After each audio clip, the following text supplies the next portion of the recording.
Folks, Black Star Network is here. Hold no punches! I'm real revolutionary right now. Support this man, Black Media. He makes sure that our stories are told.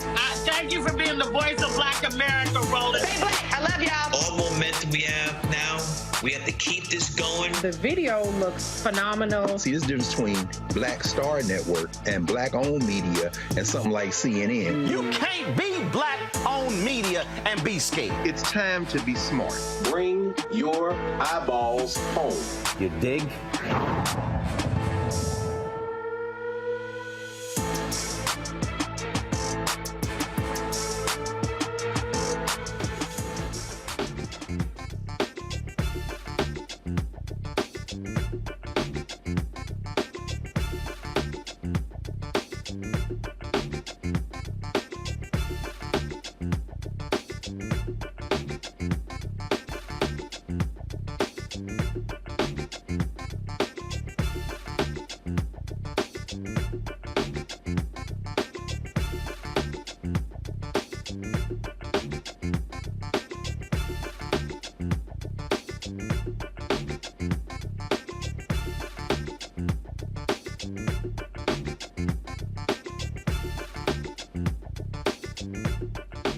Today is Wednesday, July 12, 2023. Coming up on Roland Martin Unfiltered, streaming live on the Black Star Network. One of the dumbest members of Congress, alum Senator Tommy Tuberville, on the defensive after he stands up and defends white nationalists. Several Republicans denounced him for doing so. Vote Vets has a new ad out blasting him as well. We'll show you that as well. Oh, nothing like white men showing exactly who the hell they are. Senator Rand Paul makes a racist statement regarding college basketball players receiving money, claiming they will turn into rap stars, driving Bentleys while attacking antitrust laws in sports. Daddy was a racist, and so is he. Republican now represents a 90% Democratic area in Georgia. State Representative Meisha Mainor says she's taking a moral stand by switching up on the people who put her in office. In Texas A&M, I ain't done. I got more thoughts on how they disrespected, dishonored, and shamefully treated a black journalist and graduate of the university, Kathleen McElroy. Now, Tech Talk segment, the creator of the Party Starter will explain how you can plan any event with your fingertips. Plus, recap the Jeffery Osborne Celebrity Golf Classic. Wait till we show you Jeffery Osborne, Smokey Robinson, Johnny Gill singing My Girl. It's time to bring the funk. I'm Roland Martin Unfiltered on the Black Star Network. Let's go. He's got it. Whatever the miss, he's on it. Whatever it is, he's got the scoop, the fact, the find. And when it breaks, he's right on time and it's rolling. Best believe he's knowing. Putting it down from sports to news to politics. With entertainment just for kicks, he's rolling. It's on go, y'all. It's Roland Martin, yeah. Rolling with Roland now. He's funk, he's fresh, he's real, the best, you know he's Roland Martin now.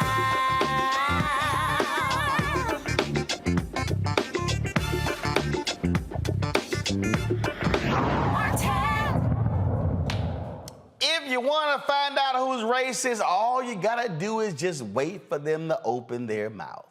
That is Alabama U.S. Senator Tommy Tuberville, who continues to stand up for white nationalists, calling them Americans.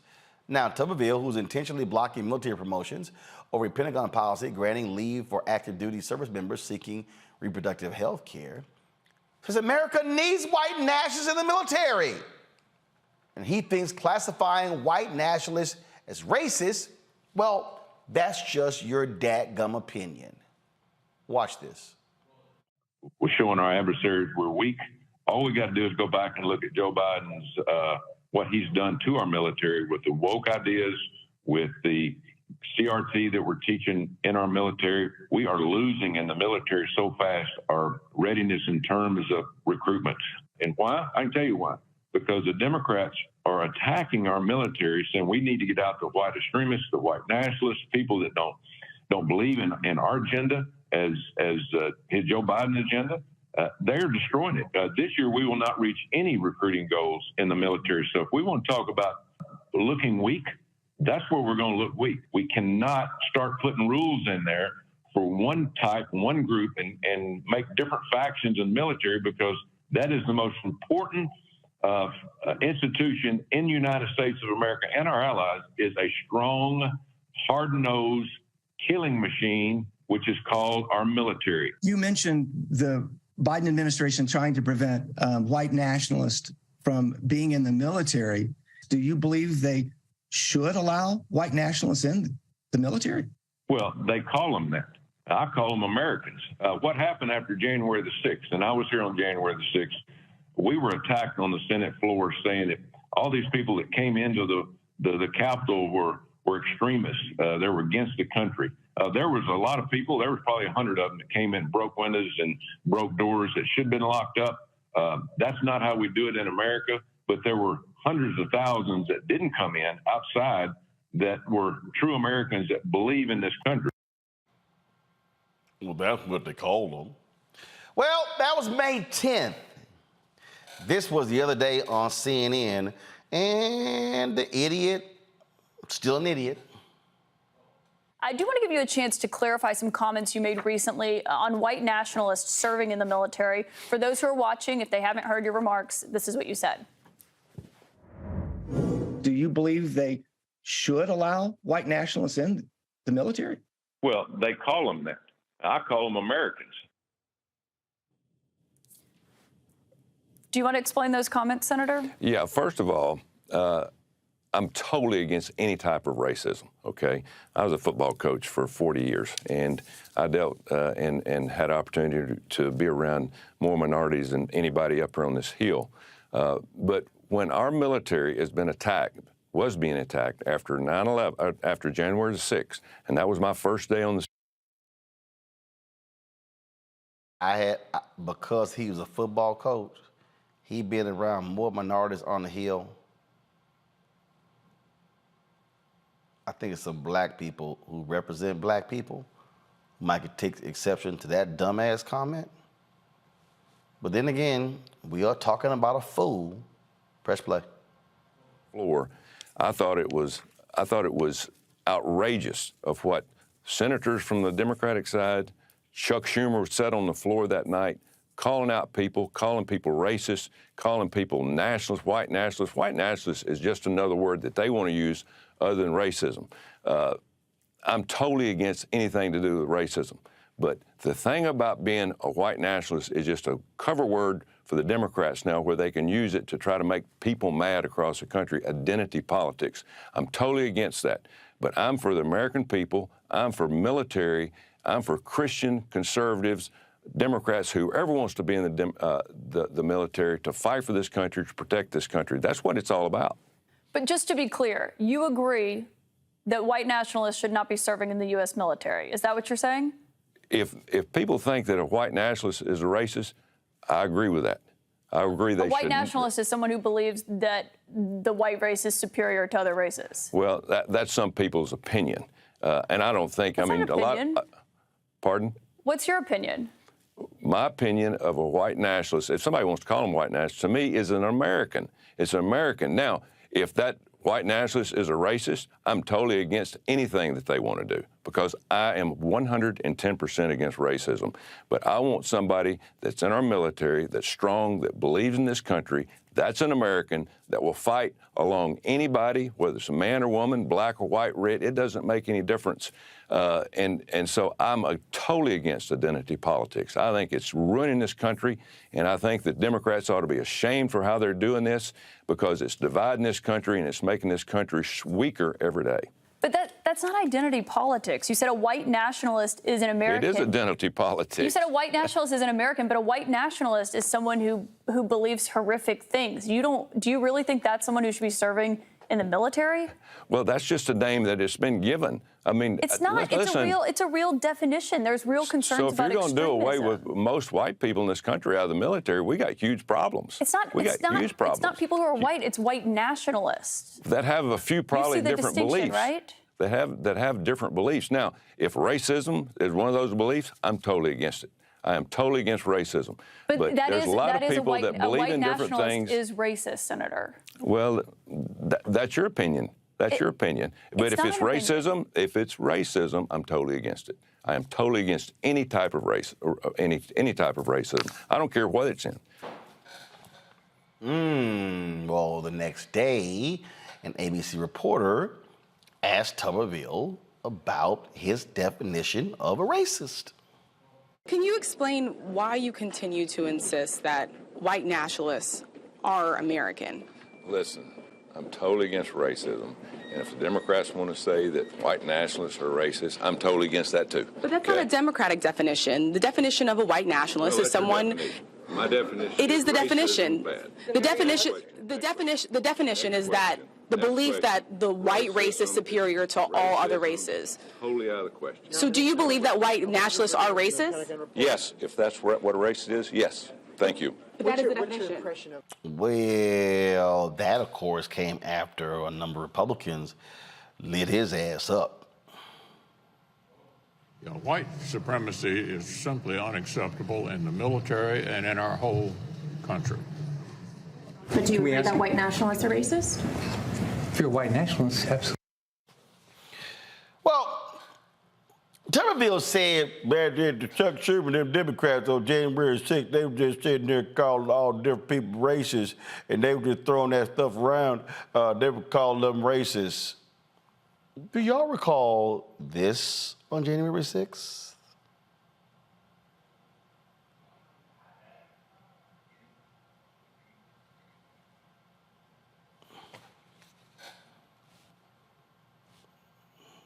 So I'm gonna go to my iPad in a second, y'all. Remember the white boy who was walking around with the Confederate flag? So explain to me how that ain't racist. So he was complaining about Democrats yelling racism. Well, if I see a fool walk around with a Confederate flag, I'm probably going to call him a racist. Folks, let's be real clear. The Republican Party knows full well that the racist who are white nationalists votes for them. They know this. That's why they're appealing to them. And that's why Senator Chuck Schumer, Democratic Majority Leader, blasted Tuberville on the floor of the Senate. Last night, given another chance to clear the air, he suggested that no, white nationalists aren't inherently racist, that yes, white nationalism is American, and that the definition of white nationalism is a matter of opinion. It's hard to believe that the senator from Alabama has to be corrected again. The senator from Alabama is wrong, wrong, wrong. The definition of white nationalism is not a matter of opinion. White nationalism, the ideology that one race is inherently superior to others, that people of color should be segregated, subjected, and relegated to second-class citizenship, is racist down to its rotten core. And for the senator from Alabama to obscure the racist nature of white nationalism is indeed very, very dangerous. His words have power and carry weight with the fringe of his constituency, just the fringe. But if that fringe listens to him, excuse and defend white nationalism, he is fanning the flames of bigotry and intolerance. Last week, the gunman who killed 23 people in El Paso Walmart was sentenced to 90 life terms in prison. He was a self-described white nationalist. The man who murdered 10 people at the top supermarket in my home state of New York in Buffalo was a white nationalist. And if those examples aren't clear enough, let's not forget Charlottesville, where neo-fascists, alt-right radicals, and far-right militias paraded through the streets carrying torches and chanted, quote, "Jews will not replace us." Those were white nationalists. This isn't a joke. This is deadly serious stuff. And for a member of the United States Senate to speculate about what white nationalism means as if it's some benign little thought experiment is deeply and terribly disturbing. I urge my Republican colleagues to impress upon the senator from Alabama the destructive impact of his words and urge him to apologize. Now, Tuberville has been blocking military promotions because he claims that they're paying for abortions, and they're not. And so then, I'm super military. I'm the man. You never even served. You're a 68-year-old white man. You never even served. So stop it. Vote Vets dropped this ad specifically targeting this idiot. Every day, crises pop up all around the world. Crises you may never hear about. And the world's greatest military is ever on alert, ready to defend us against any threat, with our best and brightest seated in positions of command. But what if they're not? For months, one lone senator, Tommy Tuberville, who never served in uniform himself, has held hostage hundreds of military assignments just to force his MAGA social agenda on women in the ranks, freezing all promotions for top military posts to the chair of the Joint Chiefs of Staff, leaving mission-critical positions to go vacant. Our enemies are watching, looking for any vulnerabilities to exploit. And MAGA Senator Tommy Tuberville is playing right into their hands, playing political games with our national security. And not one Republican in Congress will stand up to him and let our troops keep us safe. Senator Tammy Duckworth, who lost several limbs in the military, she blasted this fool today in a committee hearing. For the first time in over 100 years, we do not have a commandant of the Marine Corps. Someone who can have the full power and authority of a commandant. This is absolutely unacceptable. We have all of these officers and their families. My colleagues talk about and laud the family members for their service. We have family members who are being pulled out of schools, unable to start a new school term. We have spouses who cannot start a new job, who've lost their jobs. The entire military readiness is slowly grinding to a halt, and it is going to get worse every single day because Senator Tuberville has injected politics into this. And you know who gets hurt the most on this? Our lowest ranking. It is the youngest women in the military. It is the spouses of the youngest men in the military who have to ask for a pass from their sergeants to leave their duty station so that they can go take care of their health care needs. And what we are telling them, what Senator Tuberville is telling them is, I don't care about you. Thank you for your service, but you cannot take care of your own health care or your spouse's health care. And to simply put this as this is a political thing and this is about the military providing abortion is absolutely categorically untrue because the military is not providing abortions in this instance. Now, let me also be clear that our men and women in uniform face so many hardships. They should be able to take care of themselves and their family members. Bottom line. Well, you're dealing with an idiot, y'all. That's who he is, it's what he is. We're gonna go to break, we come back, we're gonna discuss this with our panel and talk about how this is electoral politics because the Republican Party, they appeal to the bigots in America. You're watching Roland Martin Unfiltered on the Black Star Network. For decades, the tobacco industry has deliberately targeted Black communities and kids with marketing for menthol cigarettes. It's had a devastating impact on Black health. Tobacco use claims 45,000 Black lives every year. It's the #1 cause of preventable death. In the 1950s, less than 10% of Black smokers used menthol cigarettes. Today, it's 85%. Menthol cools and numbs the throat, making it easier for kids to start smoking. Menthol also increases addiction, making it harder for smokers to quit.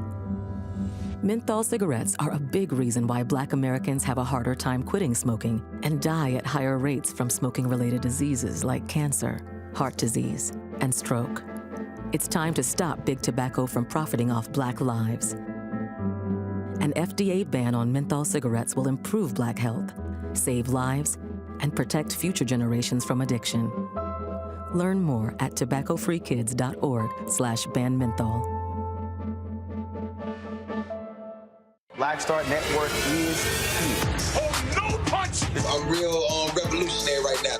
Thank you for being the voice of Black America. All momentum we have now, we have to keep this going. The video looks phenomenal. See, there's a difference between Black Star Network and Black-owned media and something like CNN. You can't be Black-owned media and be scared. It's time to be smart. Bring your eyeballs home. You dig? Hey, what's up? It's Sammy Roman. Hey, it's John Murray, the executive producer of the new Sherry Shepherd Talk Show. It's me, Sherry Shepherd, and you know what you're watching, Roland Martin Unfiltered.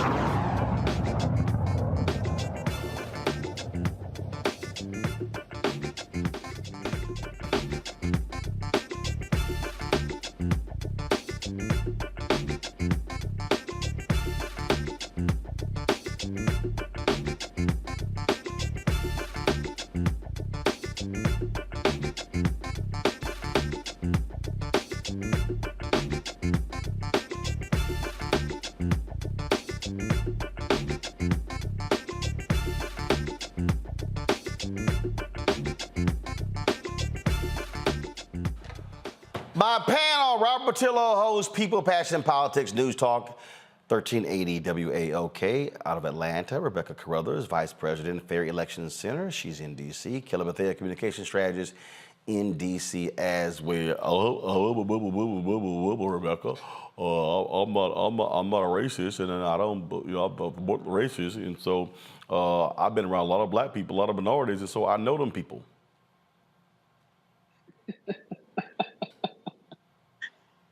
Who do you want to take that one? You? Okay. As I have the giggles.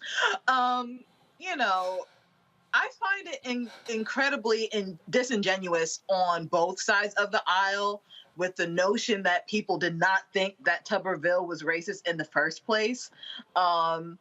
This man has not changed. He has been abundantly clear on where he stands in all of his policies and all of his rhetoric. At this point, it's not even a dog whistle anymore. It's a freaking bullhorn.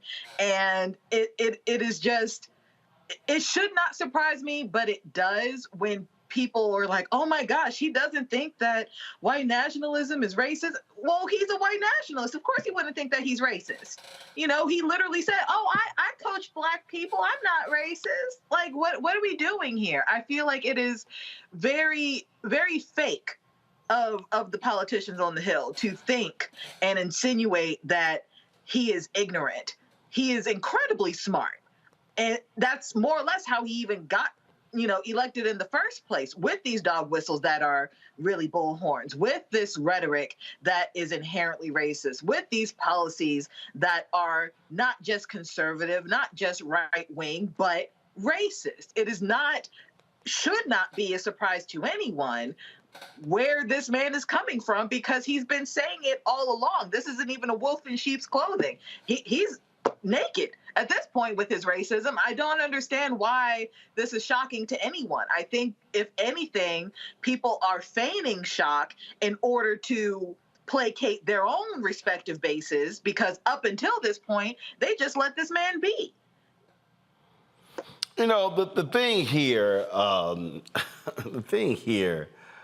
Robert, is He's holding a progress, and the senators are letting him move forward with this. And this is where, if you're Democrats, you say, all right, Republicans, we're pulling every blue slip.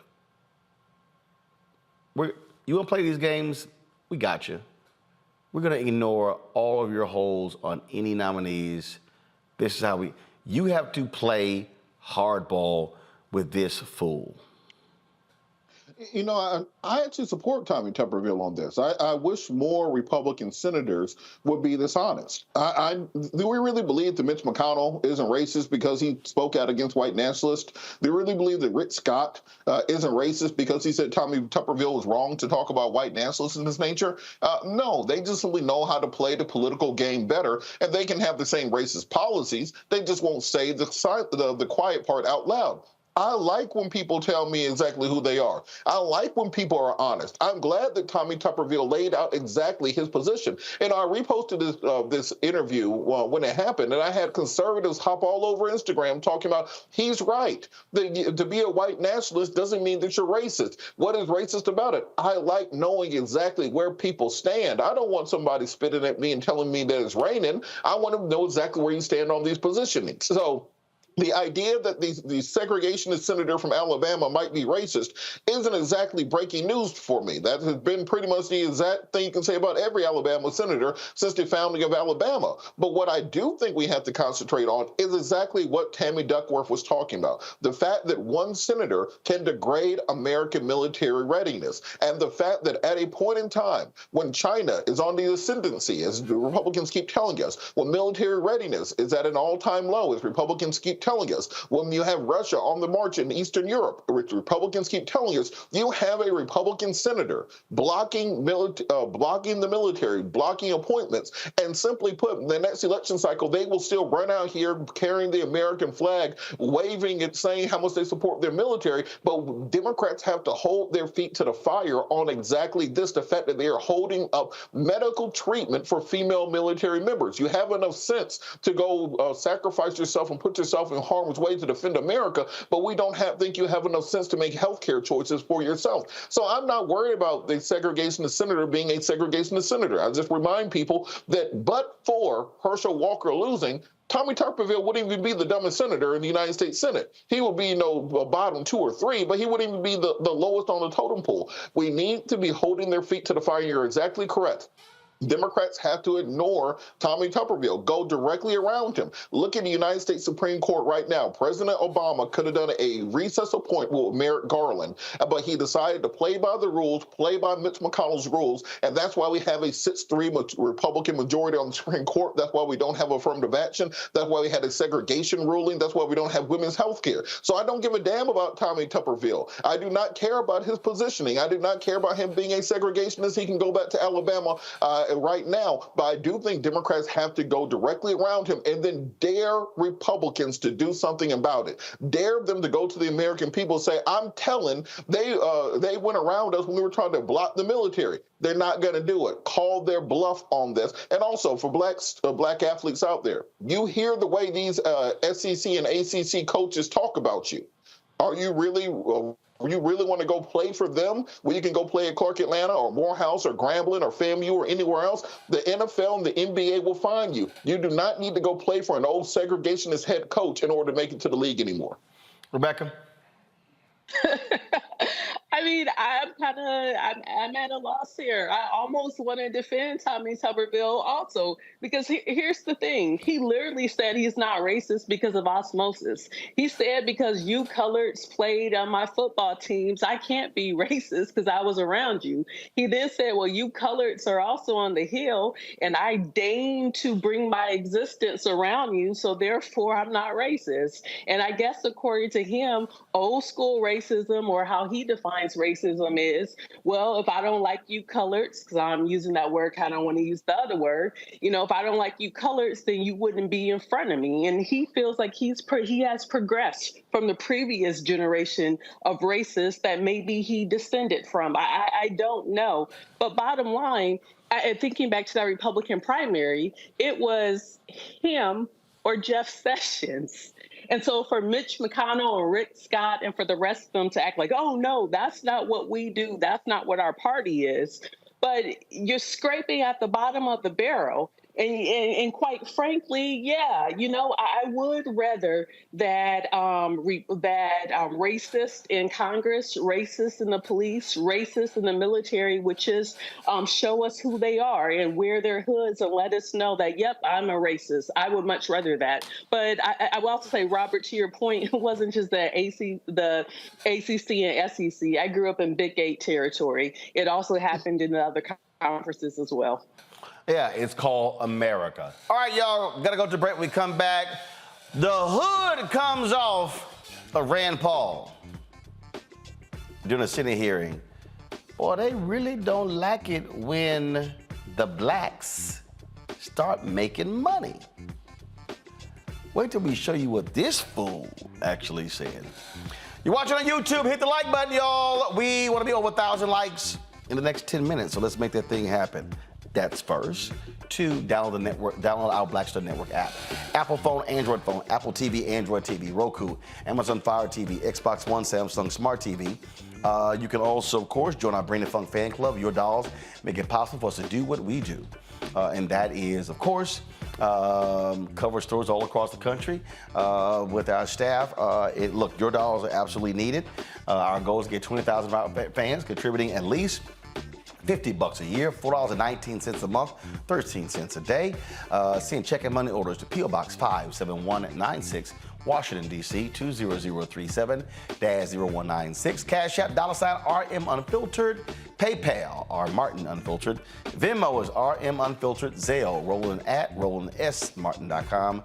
Roland at RolandMartinUnfiltered.com. And be sure to get a copy of my book, White Fear, How the Browning of America is Making White Folks Lose Their Minds. Available at bookstores nationwide. Download your copy on Audible. We'll be right back. My early days on the road, I've learned, well, first of all, as a musician, I studied not only piano, but I was also drummer and percussion. I was all city percussion as well. So I was one of the best in the city on percussion. There you go. Also studied trumpet, cello, violin, and bass, and any other instrument I could get my hand on. And with that study, I'd learned again what was for me. I learned what it meant to do what the instruments in the orchestra meant to each other in the relationships. Right. So that prepared me to be a leader. That prepared me to lead orchestras and to conduct orchestras. That prepared me to know to be a leader of men, they have to respect you and know that you know the music. You have to be the teacher of the music. You have to know the music better than anybody. There you go. Right, so you can't walk in unprepared.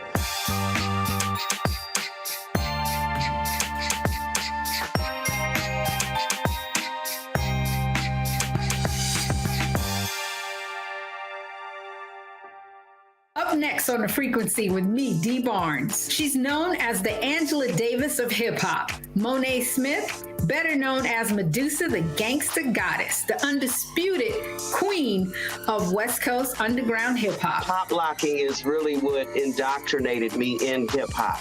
I don't even think I realized it was hip-hop at that time. Right. You know, it was a happening.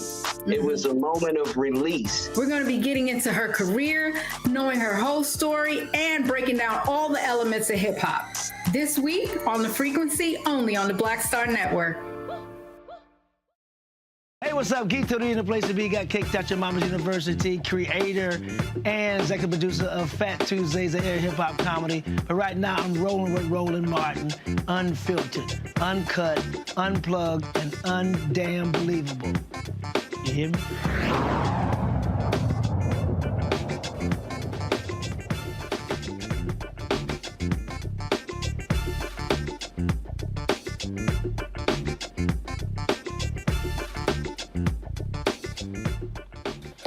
Black Georgia Democrat says my party has left me She says that she's been at odds with Democrats over the issue of school choice as well as defund the police. So State Representative Meisha Mainor with a Twitter to say she is switching parties. Now, mind you, her district is 90% Democrat.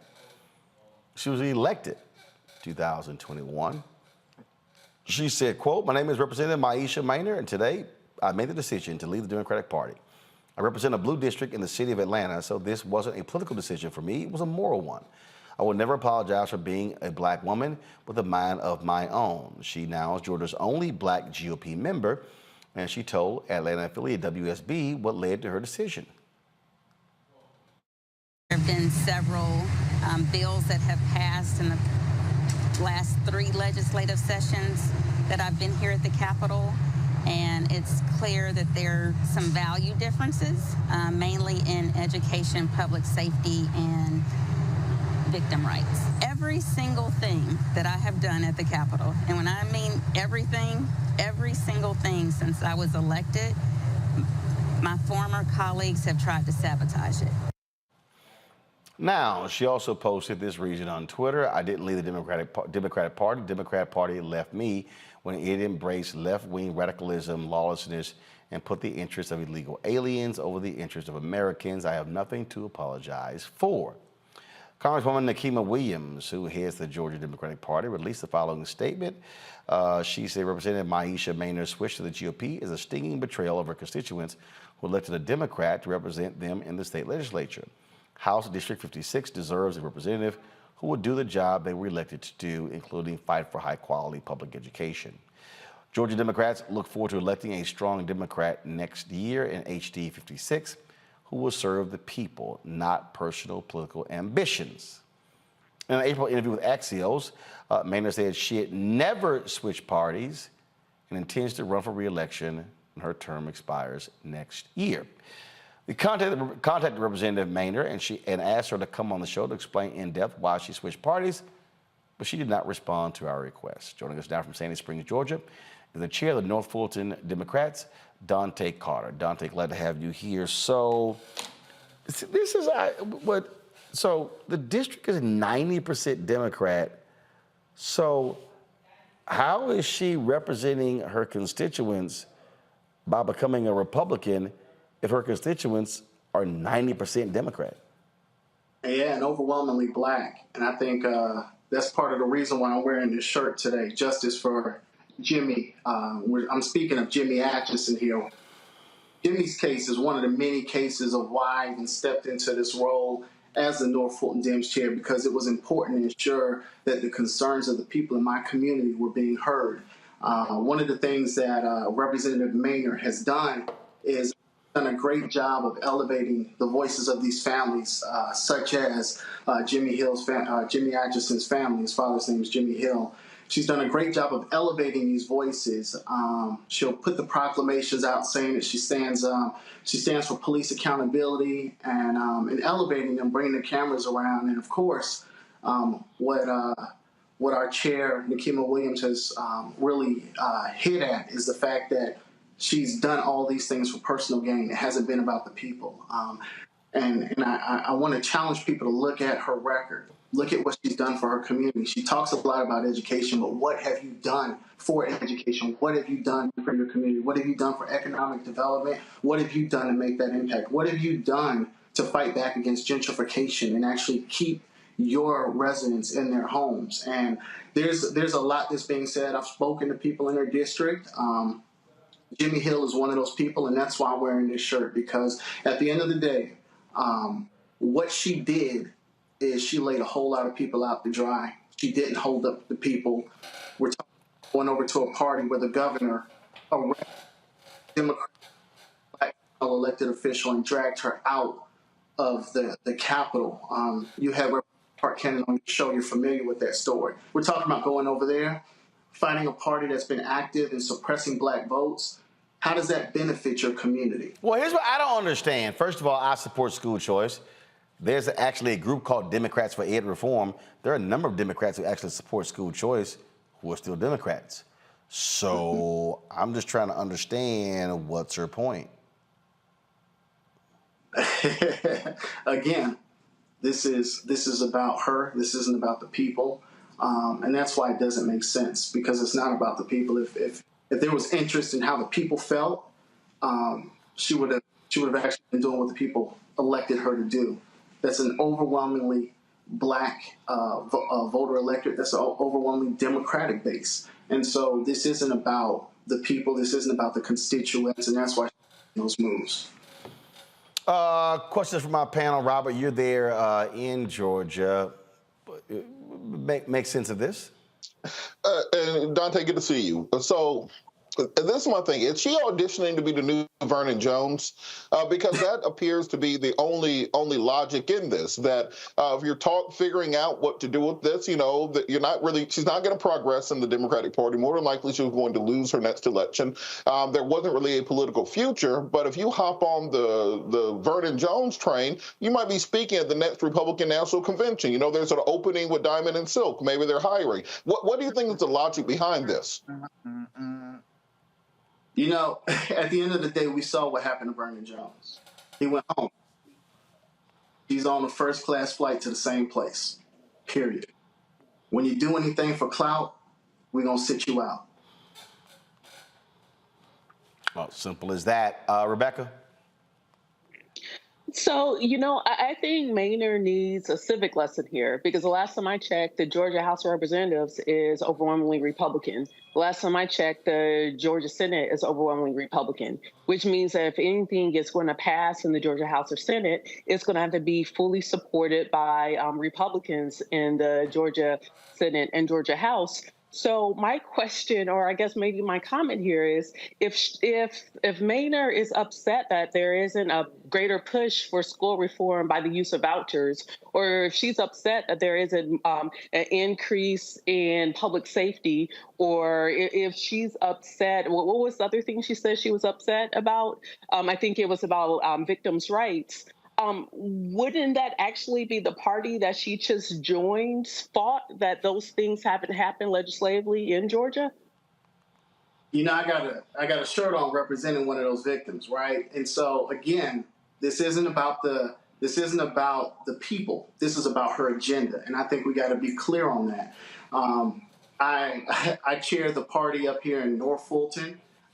Let's be honest. We pulled the attendance sheets. She hasn't been to any meetings in Fulton County, in Atlanta, Georgia. She hasn't paid any membership dues. Where's her organizing? These are volunteer organizations. Where's she doing the work? You're mad about these issues, but where's the organizing? Where's the volunteer work? Where are you putting the time to actually get a base together so that we can not only get you more elected officials to help you to swing some of these votes, but actually have people showing up for you? This isn't about the people, and that's what it's about. It's about her agenda, and my heart hurts the most for the people that relied on her, for the people that trusted her, for the people that voted for her. That's who I'm hurting for right now, because they're the folks looking at her and they're asking the question of, why did you do this? And why are we feeling as though you failed us?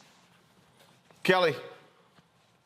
So to that point, I understand that, you know, she's basically betraying her entire constituency. So I guess my question would be, outside of, frankly, just voting her out and just letting the democratic process do its work, is there, you know, because this is state law, is there some form of like recourse in the courts, such as like breach of contract or you know, failure of duty, something to that effect? Because she failed her constituency. If what you're saying is true, which it is, you know, her constituency is predominantly Democrat, predominantly blue, predominantly black, and it appears, based off of what she just said, is anti-black, anti-democratic, anti what her constituency voted her in for. So outside of voting, is there any recourse for her constituent base? Not to my knowledge, but again, I'm not an attorney. There might be some loopholes in there that I don't know about. I'm not an attorney, but I think the fact of the matter is, and I want this to come along as clear as possible, black people can't afford to have these missteps. We can't. We're in a fight. We're in a fight here in the state of Georgia. That's why this thing has been busting out the seams as the way it has. That's why we were ranked #2 in early voting nationally, right behind Texas. We are in a fight people here understand they're in a fight. And what we have to do is we got to get the folks that don't represent the people in spirit that are going up under that gold dome calling themselves Democrats out, because this has got to be about the people.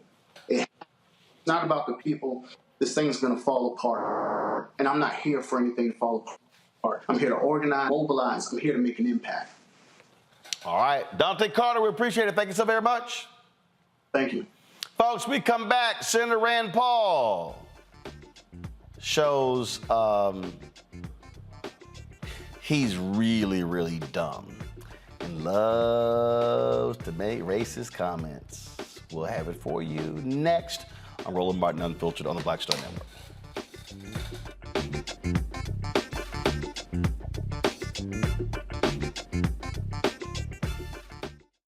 Hatred on the streets, a horrific scene, a white nationalist rally that descended into deadly violence. White people are losing their damn minds. As an angry pro-Trump mob storms the U.S. Capitol, we've seen shootings. We're about to see the rise of what I call white minority resistance.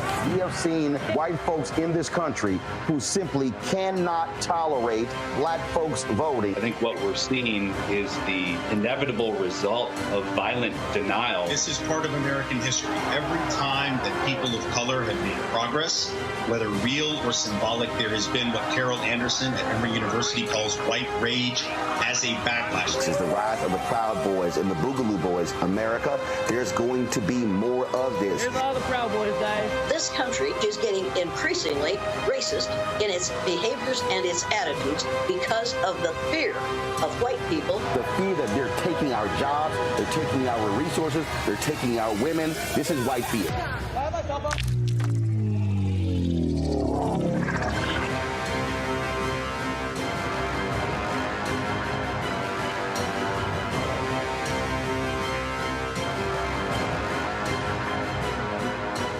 When you talk about blackness and what happens in black culture, we're about covering these things that matter to us, speaking to our issues and concerns. This is a genuine people-powered movement. There's a lot of stuff that we're not getting. You get it, and you spread the word. We wish to plead our own cause. Too long have others spoken for us. We cannot tell our own story if we can't pay for it. This is about covering us. Invest in black-owned media. Your dollars matter. We don't have to keep asking them to cover our stuff. So please support us in what we do, folks. We want to hit 2,000 people, $50 this month, raise $100,000. We're behind 100,000, so we want to hit that. Y'all money makes this possible. Checks and money orders go to P.O. Box 57196, Washington, D.C. 20037-0196. The Cash App is $RM Unfiltered. PayPal is R Martin Unfiltered. Venmo is RM Unfiltered. Zelle is Roland at RolandSMartin.com. Hey, what's up, y'all? I'm Devon Frank. I'm Dr. Robin B., pharmacist and fitness coach, and you're watching Roland Martin Unfiltered.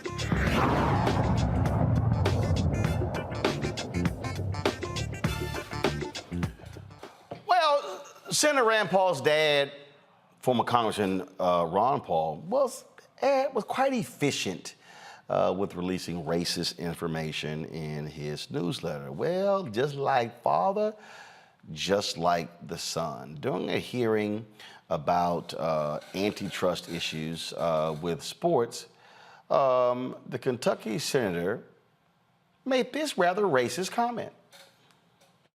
The court ruled unanimously that the NCAA can't invoke their rules. And so they've completely screwed up college athletes. We used to be proud. Many of us loved watching amateur athletes that weren't paid. Now everybody that plays basketball in college is going to be driving a Bentley or a Rolls. I mean, we're going to be seeing rap stars instead of basketball stars. I mean, this is crazy. But you know why it happened? Because Congress sat around and said, oh, well, because of antitrust, we can't let the NCAA do it. It went to the court, and the court made the ruling, unfortunately, a unanimous ruling based on the law. So the law's got to change. Antitrust shouldn't be involved with association.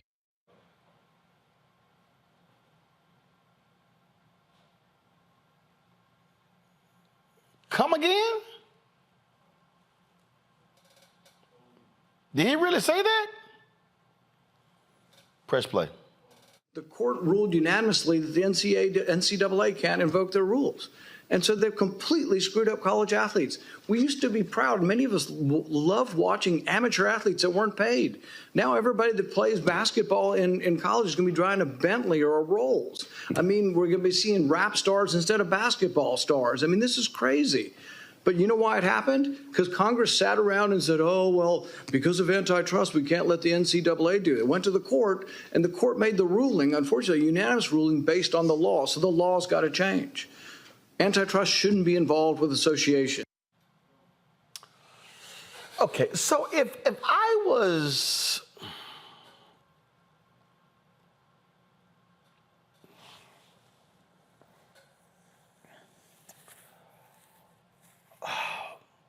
You know, I got to stand up for this one.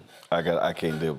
So if I was sitting here deciding who, first of all, buys more Rolls Royces and Bentleys, it's rich white people, not rap stars.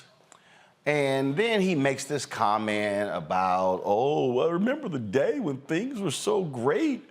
Things were so great, and then this day when, you know, we had amateur athletics. So let me be clear here. I just want to be clear, y'all.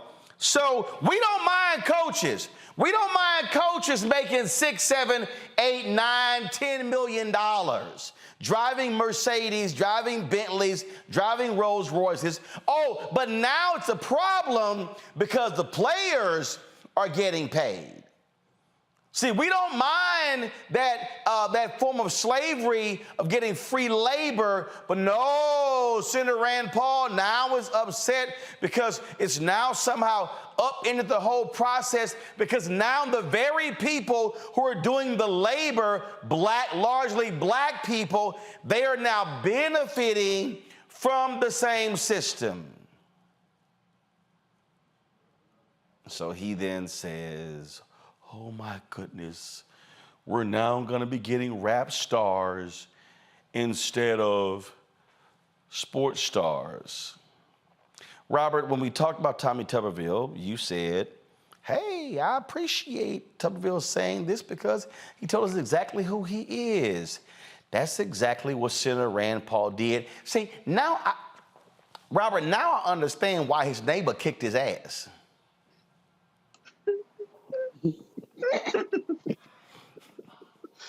Well, look, Roland, I think a big part of this has to be if yes, Rand Paul... I said that. You okay, Rebecca? Kelly, y'all okay?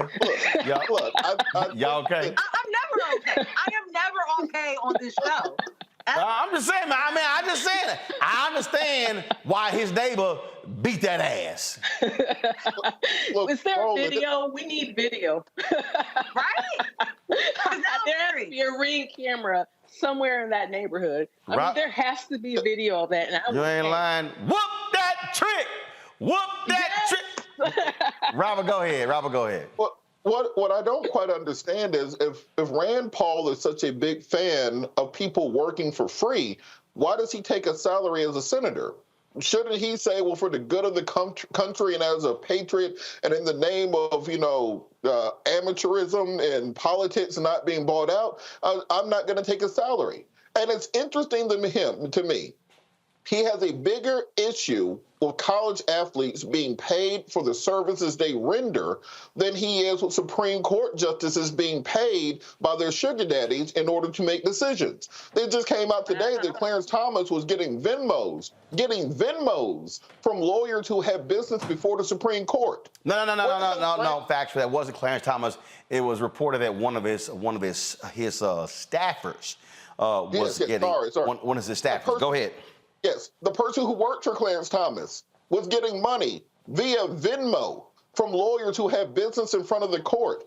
Justice Alito was getting flued out all over the place on vacation. That Clarence Thomas was literally being paid off by Harlan Crow, paying his children's tuition, paying for his mom's house.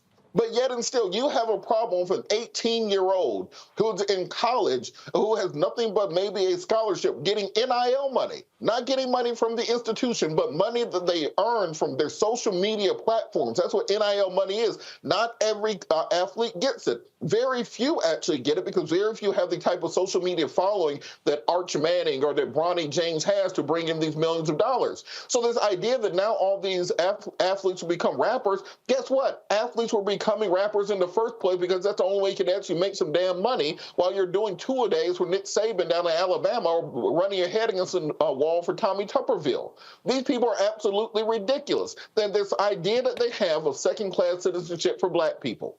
It is shown in every statement that they make, every law that they pass, every ruling from the Supreme Court. Their sole instinct, their sole interest is to create black folks as a second-class citizenship in this country. And as long as we electorally allow them to continue to do so, as long as they're not supporting people like Charles Booker, who had a great chance of winning in Kentucky, as long as we're not supporting people like Doug Jones in Alabama, who could have stopped someone like Tommy Tuberville, we're going to continue to have these folks in office, because for every single one that will make a statement like this publicly, you got another 48 Republican senators who think it privately. So it's not simply enough to chastise them and call them stupid or anything else because they say it publicly. Instead, we need to encourage them to say it publicly and then get behind candidates that can put them out of office next election cycle. But see, the thing that I'm sitting here laughing the most about here is that he wants to invoke rap stars. Go to my iPad.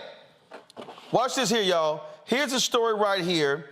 Olivia Dunn. Olivia Dunn is a white gymnast at LSU. Olivia Dunn was on a podcast and revealed that she had gotten $500,000 for a single post on social media, Kelly. And last year, her NIL valuation was estimated at $2.6 million, which ranked as the sixth highest figure among college athletes. Dunn's current estimated NIL valuation sits at $3.3 million, putting her second only behind Bronny James. So it sounds to me, Kelly, is Olivia Dunn going to be a rap star?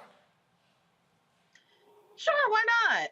You know, we got Iggy Azalea out there and the white chick off of Wild 'N Out. Why not? But no, I sincerely doubt she's going to be a rap star. I sincerely doubt any of these athletes want to be rap stars at the outset. Like Robert said, they want to be athletes, but once upon a time, even still today, they don't get paid like the athletes that they are. And that is the issue here. I feel like, you know, I initially wanted to say that Rand Paul lost his damn mind, but he really revealed it.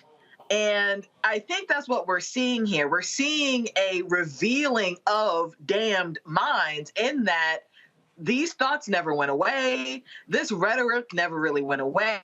It's no longer a dog whistle. It's on a bullhorn. It's being streamed. It's being interviewed. It's being broadcast. And people are agreeing with it. We have congressmen who agree with it. And they are setting policies out there that are in agreement with this racism. And for people to think that these are outliers, that these thoughts are on the fringe, you are mistaken, because newsflash, we are entering a Jim Crow 2.0 by way of these rulings from the Supreme Court, by way of these Tubervilles, by way of these Rands. And unless, like Robert said, we actually utilize this democratic process that we still have a little bit of and vote these people out and rewrite some of these things that they are bringing passed down, we are going to be even more inundated in the shit show that they are establishing, because we think that it's not going to happen again, but it is already happening again. Well, the thing here, Rebecca, it's real simple. They love sharecroppers. This is nothing more than 21st century sharecropping. They want to say, oh no, but you're getting a free education. Yeah, but y'all raking in millions and billions. Do you know why we expanding the college football playoff? Money. Power 5 conferences. Comes out of money. None of these people say a word about the coaches with endorsement deals, commercials. I mean, maybe control room can find it, but have you seen Rand Paul complain about Nick Saban being in Aflac commercials? Oh, I get it. So we're fine when a coach can make $10, $15, $20 million. But it's a problem when it's the players. Rebecca? I'm mad that Rand Paul thinks that the only Black people who get money are rap stars. Like, come on. Like, he could have been literal and said, these college athletes are being paid like they are already the future doctors, lawyers, and teachers that they're in school to become, right? He could have said that, but we all know what this is. It's a dog whistle. When I was in law school, I actually clerked one summer with the NCAA. And my sports law professor was the NCAA Division I fractions chair. It was literally her responsibility to go from conference to conference to do some of the investigations. And one thing that I would tell you from all the stories she shared about those investigations is that college athletes have been paid since the beginning of athletics in college. And, I could think of especially the SEC, since we mentioned the SEC earlier, I could think about all those student athletes who will park, especially the football athletes, who will park in the student parking lot on game days, and they will leave their cars, if they had a car, cracked open. And a lot of the white boosters will go through those parking lots and put envelopes that were, the size of dollar bills and $100 bills into some of their cars while they were at the athletic facilities preparing for the games. So we know there has always been money in college athletics. We also know it's not fair to say, well, student athletes are getting paid through education, because if they're getting paid through education and then they are actually employees, then they should have got workman's compensation, especially for those athletes who spent, years playing in college and they got turf toe or blew out their knee or tore their ACL and their career was over before they could actually get paid for their labor. So, it's Rand Paul being Rand Paul. And I don't even know why he's talking about this. Like you said, there's been so many coaches who have endorsed Blue Chew and other enhancement type things over the years, or Icy Hot, and they've gotten millions of dollars behind it. And he has never said anything publicly about them receiving that money. And that's not a shock. All right, hold tight 1 second. We're going to keep it going we're talking about college football. Yesterday, I called for Black athletes to boycott Texas A&M because of how they treated Black journalist Kathleen McElroy. A lot of folks have been commenting on social media. A lot of Aggies, folks who are in media as well, condemning the actions. Then you also got the stupid fools who want to agree with them, trying to take shots at me. And y'all know how I roll. What my man Chris Paul called me a Twitter sniper. I was taking some bitches out like we was the movie American Sniper. That's how I roll. So we'll talk about that when we come back. Roland Martin Unfiltered on the Black Star Network. For decades, the tobacco industry has deliberately targeted Black communities and kids with marketing for menthol cigarettes. It's had a devastating impact on Black health. Tobacco use claims 45,000 Black lives every year. It's the #1 cause of preventable death. In the 1950s, less than 10% of Black smokers used menthol cigarettes. Today, it's 85%. Ban menthol cigarettes. Save lives. On the next Get Wealthy with me, Deborah Owens, America's Wealth Coach, the wealth gap has literally not changed in over 50 years, according to the Federal Reserve. On the next Get Wealthy, I'm excited to chat with Jim Castleberry, CEO of Known Holdings. They have created a platform, an ecosystem to bring resources to Blacks and people of color so they can scale their business. Even though we've had several examples of African Americans and other people of color being able to be successful, we still aren't seeing the mass level of us being lifted up. That's right here on Get Wealthy, only on Black Star Network. On a next, A Balanced Life with me, Dr. Jackie, we're going to be talking about common sense. We think that people have it. know how to use it, but it is something that people often have to learn. The truth is, most of us are not born with it, and we need to teach common sense, embrace it, and give it to those who need it most, our kids. So I always tell teachers to listen out to what conversations the students are having about what they're getting from social media, and then let's get ahead of it and have the appropriate conversations with them. On a next, A Balanced Life with me, Dr. Jackie, here at Black Star Network.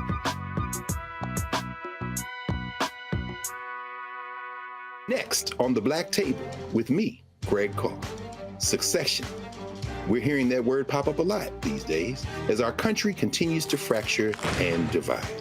But did you know that that idea, essentially a breaking up of the USA, has been part of the public debate since long before and long after the Civil War, right up to today? On our next show, you'll meet Richard Crichton, the author of this book, who says breaking up this great experiment called America might not be such a bad thing. That's on the next Black Table, right here on the Black Star Network.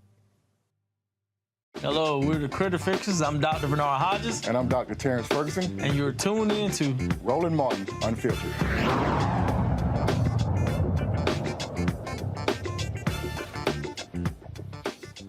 All right, folks, welcome back. So you see right there the copy of my book, White Fear. What was sitting there for the last, almost 2 years was the plaque that I got from Texas A&M University when I was inducted into their Journalism Ring of Honor.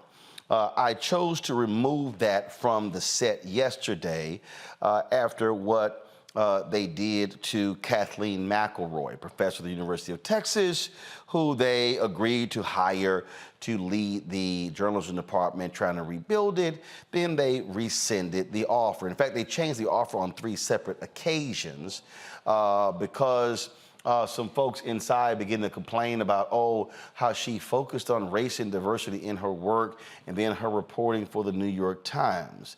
Again, it's kind of stupid that when somebody who's working for the #1 J school in the state decides to leave that to come back to their alma mater to work at a university that doesn't even have one, that's called a significant step down. That's just being factual. But they chose to do that. And so she said, to hell with this, I'm going back to the job that I had, which is exactly what she should have done. Well, a lot of folks have been commenting, some commenting about my remarks, even the story. So on social media, folks were posting a variety of comments. Go ahead and let's show some of these comments. A lot of people, other journalists, former students were saying that. Jennifer Harris said, I'm glad Kathleen is staying at UT. A&M botched this terribly. It should make clear that our Texas-led leaders have created a hostile environment in Texas ed and higher education. The consequences of their right-wing culture war will be felt for years. As an alum of UT, I am concerned. You see, she was responding to James Berrigan, who wrote Texas A&M watered down an offer it had made to a UT professor it had recruited to revive his journalism program after conservative backlash. Not even being an alumni could save the recruited professor. Go to the next tweet, please. Also, this was posted. First of all, this is what I posted this morning. This is what I posted. Good morning, everyone, except the Texas A&M University Board of Regents leadership. They made it clear with their mistreatment of former student Kathleen McElroy that they do not respect black graduates, and shame on board chair Bill Mahon's a black man who allowed this. Next tweet, please. Come on, let's go. Okay, where are the other tweets of other folk? I mean, I don't need my tweets, y'all. Okay, I don't need mine. So go ahead to the next one. I don't need mine. That was somebody who was sitting here asking me, come on, let's go to the next one.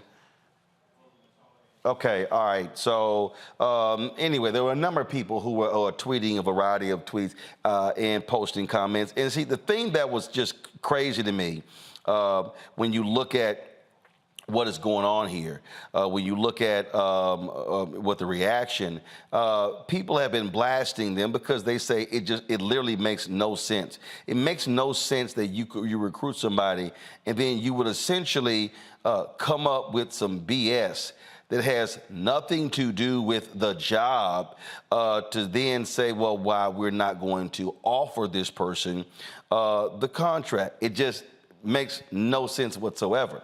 But what it goes to show you also is what is happening in these red states.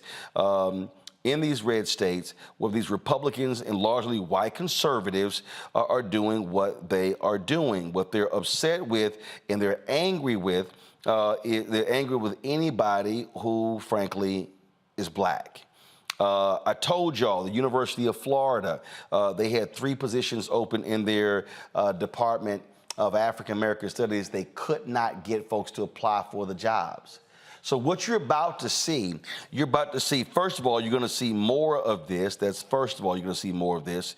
You're going to see more of these individuals who are going to be doing this, who are going to be stopping, if you will, folks from getting jobs because of this DEI hysteria. But you're also are going to see black folks say, y'all can kiss my ass in these jobs. And see, I warn everybody this in white fear. I say there's a reason it's called white fear, how the browning of America is making white folks lose their minds.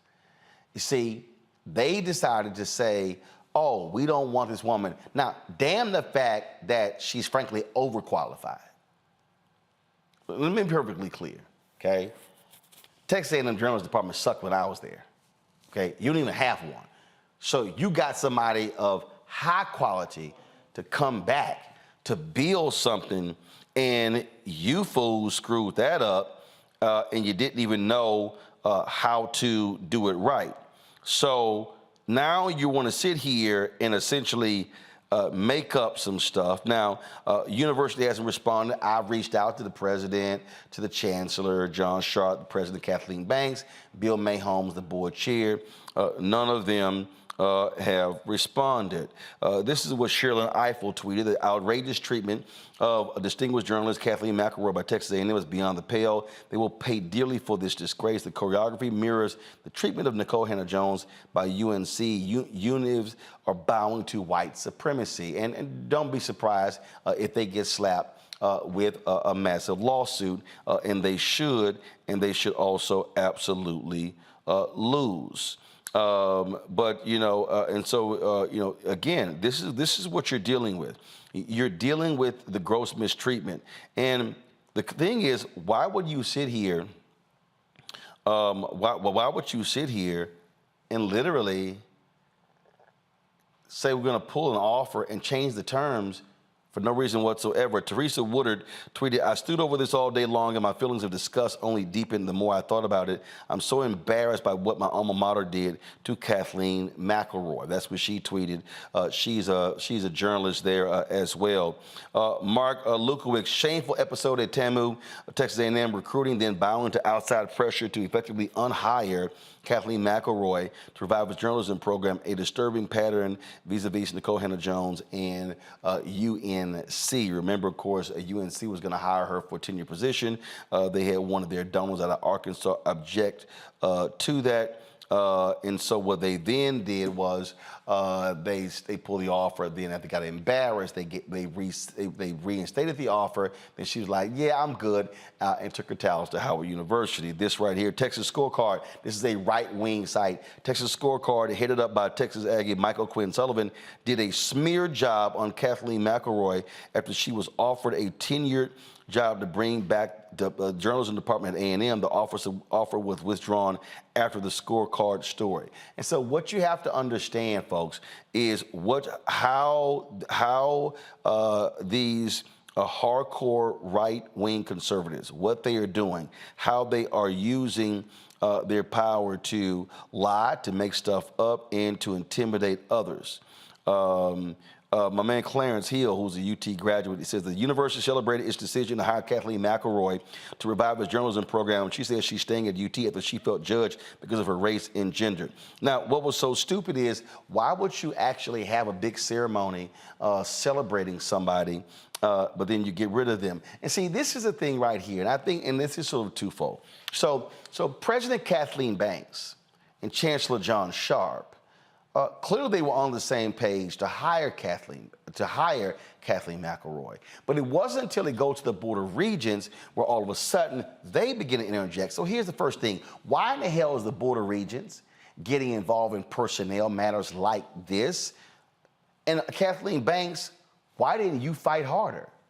In fact, if I'm Banks, why I don't want to even be president if you fools going to be sitting here controlling all of this. This was not a high-level position, y'all. This wasn't an executive position. It wasn't even the dean of a college. It was director of a department. And so you're going to sit here and tolerate this? You're going to sit here and allow them to do this here? Yeah. This is the photo. This is the Board of Regents right here. That's them. That's them. The black guy right there, Bill Mahomes, only African-American on the board, A&M graduate. Bill, my question for you, how did you allow this to happen? You are the chairman of the Board of Regents, the first African-American to ever hold that position. And this is your legacy, denying a graduate of Texas A&M the opportunity because these white folks don't like the fact that she has advocated for diversity in media. So that's what we're doing, huh? That's what we're doing. Suzanne Halliburton tweeted, A&M, you made the absolutely perfect hire to revive your journalism school when you landed my friend Kathleen McElroy, emphasized perfect, read her resume, and now you're letting stupid politics over DEI mess it up. Alums shouldn't let this happen. Kathleen is one of you. This guy here, Drew, I was surprised when A&M hired McElroy and thought they were moving in a positive direction, considering their past. But then they went out of their way to mess it up. Glad UT is getting her back.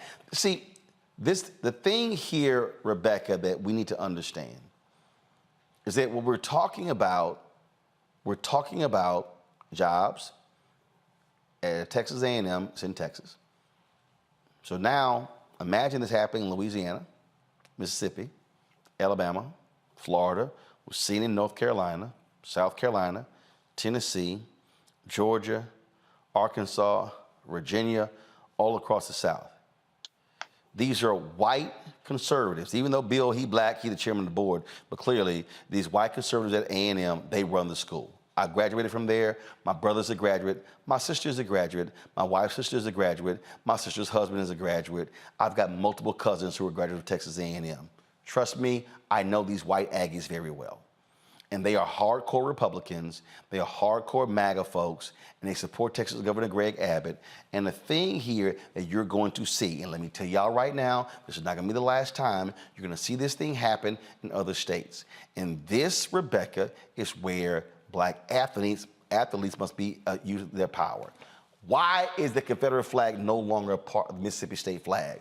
Because it was black players who said, we ain't gonna play ball if that's still on that flag. They took that damn thing down with the quickness. Now see, Texas A&M, oh, they don't mind DEI. In fact, they love DEI on Saturday afternoon. They love when the black sharecroppers are on the field performing for them in SEC games, running up and down the field playing football. They love when those sharecroppers are playing basketball, when they're running track, when they are on all of the sports. See, they don't mind. See, they don't mind black athletes. They love them some five-star recruits. But they don't like if you're a five-star recruit who's a graduate who emphasizes race and diversity in your whole career. It's my understanding that the A&M system is enshrined in the Texas Constitution. And the A&M system includes Texas A&M and also includes Prairie View A&M, which is a HBCU in Texas. And it's also my understanding that with the A&M system, with the Board of Regents, it's a 9-member board that's appointed by the governor. This is why elections matter, because whoever the governor is who gets to appoint and make these types of decisions, or in this instance, interference with what higher education looks like in the state of Texas. There were also issues with the Board of Regents when it came to the previous provost and president at Prairie View A&M. And just like you're pointing out with what's happening across states in the South, when you look at Louisiana, when you look at some of our HBCUs, which are the HBCUs that are also public institutions, these things will happen at predominantly white institutions, and these things could also happen to some of our public HBCUs. When we look at what Florida A&M is going through, as there's 4 HBCUs in Florida,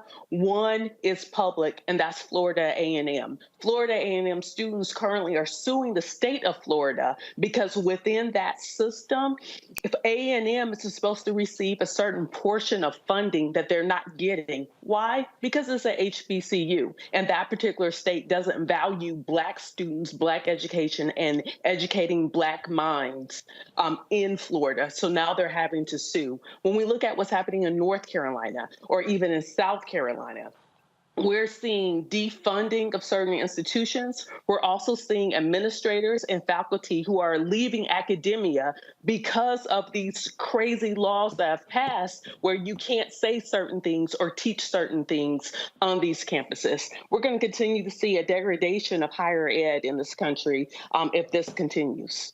The former Journalism Students Association at Texas A&M released this statement. I just lost my iPad, so I'm going to try to pull it up here. So, Robert, I'm sounding this alarm, and the reason it angers me, and this is what angers me. This ain't a discussion about somebody who's not qualified.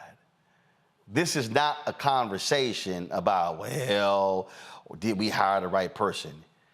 This is a person who literally used to lead the journalism department at the University of Texas. Now, that's our biggest rivalry. We hate them, they hate us. We don't want to give them credit for anything. But you had an opportunity, and again, I'm using a 5-star recruit for a reason. You had an opportunity to hire the #1 recruit in the state to lead your defunct journalism program.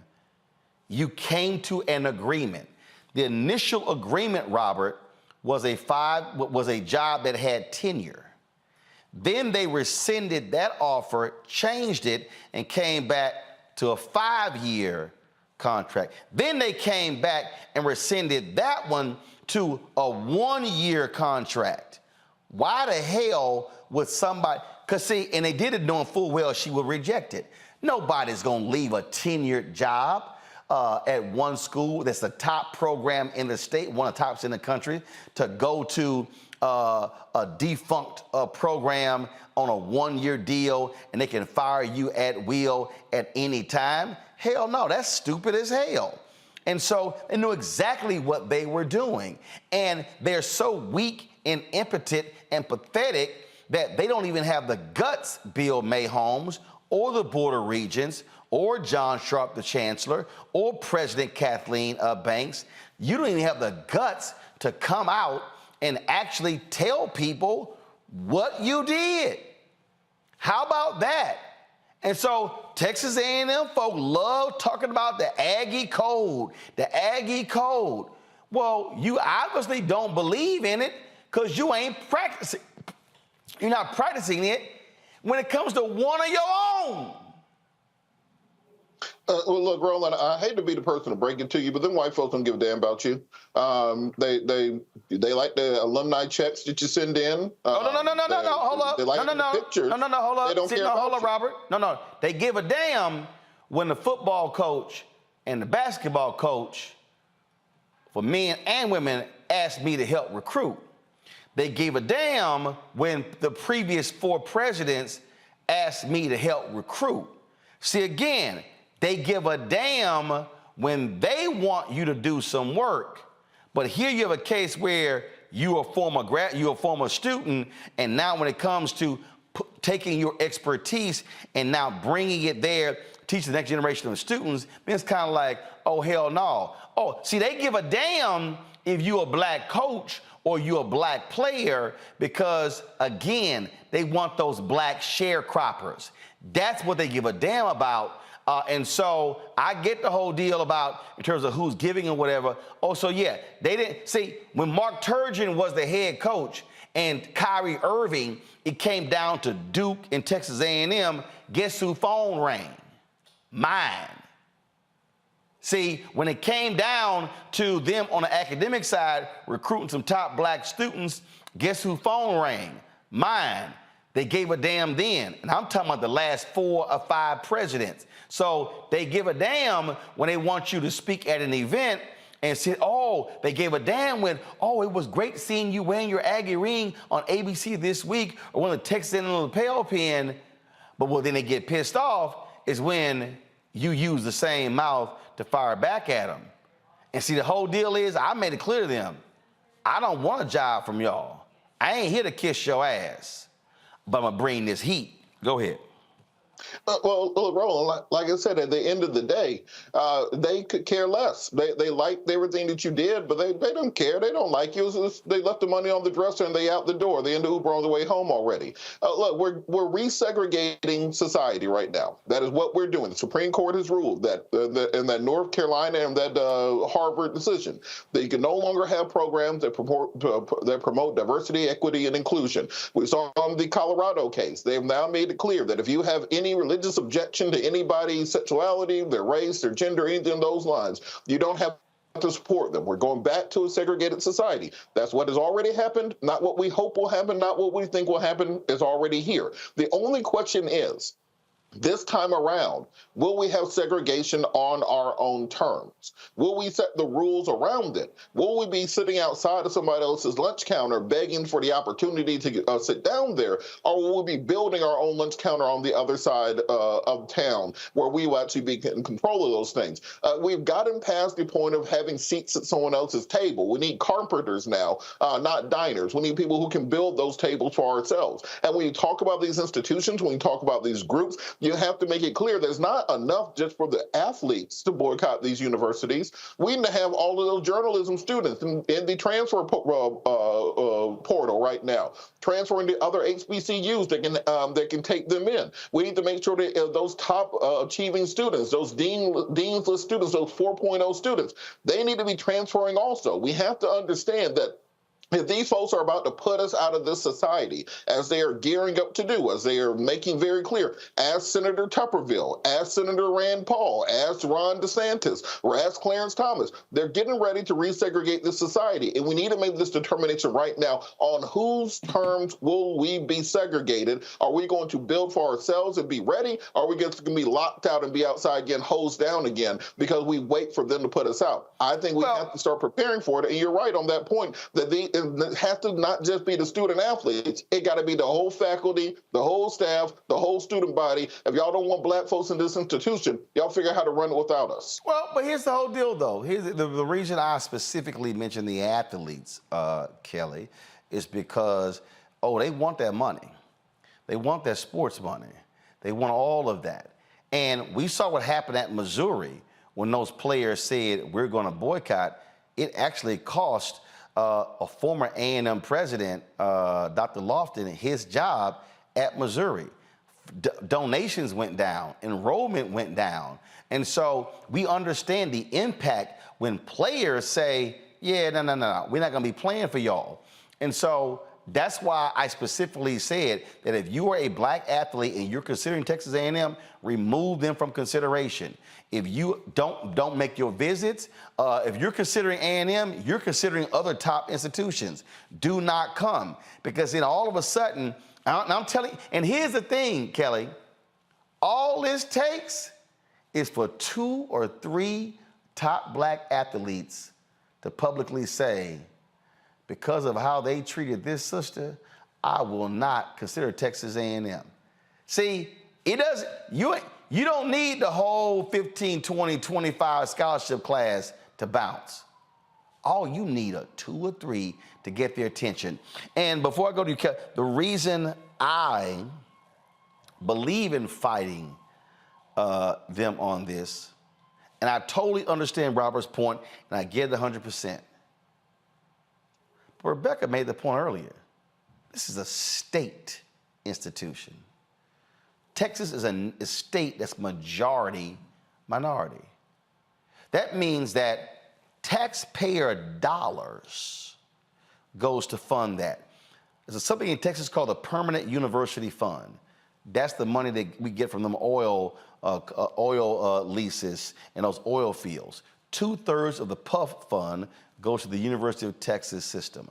1/3 goes to the Texas A&M system. We're talking about billions of dollars. And we're talking taxpayer dollars. And so I totally get your point, Robert, but here's the whole deal. My grandparents paid taxes, and they couldn't go to that damn school. My parents paid taxes, and they couldn't go to that damn school. I still own my home there in Texas. My brother owns his home. My sister owns her home. My other sister owns her home. And so that's our goddamn money that's funding that damn school. And so what I am not going to do is allow these white racists to play this game and somehow tell black folks we must somehow go somewhere else. Hell no. Our money built that shit, and we're going to be damn well taking advantage of the resources of that institution, Kelly. And I completely understand that point. I absolutely agree that you should advocate on behalf of yourself, given the structure of the university system that down there, given the fact that your taxpayer dollars are paying for this institution. I completely understand that. But even still, we are still seeing a situation in which they would rather, and by they, I mean this racist minority, but even still in a very powerful seat of power, they would rather see themselves fail and tout that failure as a success than to actually be successful. And that is what we're seeing with this professor who, like you said, is at the very top of her game within the state and arguably in the country. And the fact that they kept reneging on an offer, 2, 3, almost 4 times, just because they were afraid of what their students, prospective students, would be learning from this woman, which would actually be to open up your mind and to investigate and to question and to report and to be truthful in journalism and not tout nonsense and not tout misinformation and disinformation and fall victim to this era of alternative facts. They are so afraid of actual journalism that they would rather see their defunct program of journalism keep failing than to bring somebody in who can actually restore true journalism. And if that is the case, if you would rather tout failure as success, even though the short-term solution that you're talking about being these athletes outright saying, I'm not coming because of how they treated her. I'm not coming because of how they could possibly treat me if I go. That's a short-term fix. That's a Band-Aid on a very, very deep wound. So the real question is, what are we going to do about that deep wound? Are we going to throw salt on it and make sure that it festers, or are we actually going to try and heal it? And I don't even know at this point, given the policies coming down, the way that SCOTUS is coming down on hearings, how exactly we can fix this short of a complete overhaul of the system itself. Again, how do you impact the change? You do what Dr. King said on April 3rd, 1968, you redistribute the pain. Dr. King said you withdraw our economic resources. The greatest resource, the way to hit Texas A&M where it hurts, is if you withdraw black athletic talent. If the black athlete says, adios, I'm not considering you. And again, you don't need 10 or 20. 2 or 3 say we're not coming, that is going to scare the hell out of them. What black people must begin to understand is, how do we leverage our power? This is the statement from the former Journalism Student Association in support of Kathleen McElroy, class of 1981. Kathleen McElroy, 81, is an immensely respected journalist and admired educator and one of the university's most accomplished journalism graduates. Her professional and academic experience made her an exceedingly qualified leader to revitalize journalism education at Texas A&M. The news that she is no longer coming after the terms of her contract were repeatedly changed is a major loss to Texas A&M. Media reports about the reasons for her departure are concerning. We asked the university to be transparent in what transpired with McElroy's contract and address its plans for the future of the program. As advocates for journalism education at Texas A&M, we asked what will be done to ensure that the program is led by someone who understands the media business and how to train the next generation of journalists. And it says the FJSA board members who are affiliated with or employees of the university recused themselves from the drafting of this statement. Folks, you get their attention by withdrawing black athletic talent. That's number one. You get their attention by demanding an Office of Civil Rights investigation from the Biden Department of Education because Texas A&M receives federal funding. And number three, you mobilize and organize and you vote the asshole Republicans out of the Texas legislature, and you target young voters who in 2022, 75% of all voters in Texas, 30 and under, did not vote. That's how you get it done, but it's step by step. We're going to continue to monitor this story and continue to call for that action. Got to go to a break. We come back, our Tech Talk segment. Plus, I got a little something special. Smokey Robinson, Jeffery Osborne, and Johnny Gill at the Jeffery Osborne Classic that closed last night. You're watching Roland Martin Unfiltered on the Black Star Network. Back in a moment.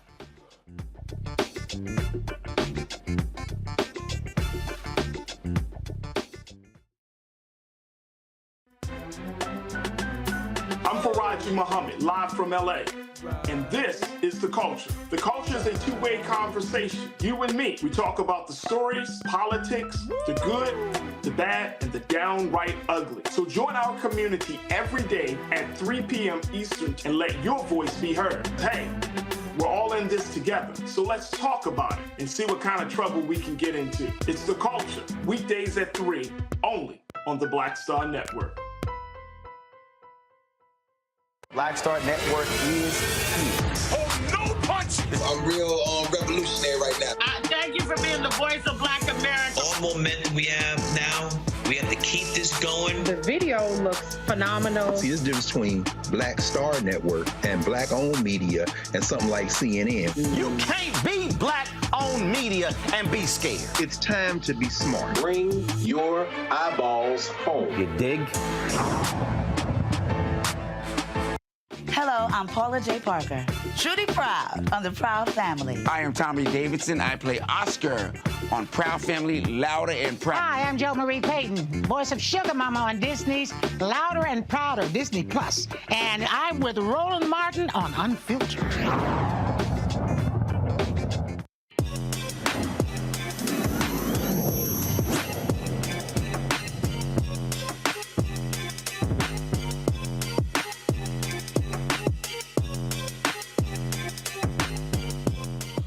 All right, folks, welcome back to Roland Martin Unfiltered here on the Black Star Network.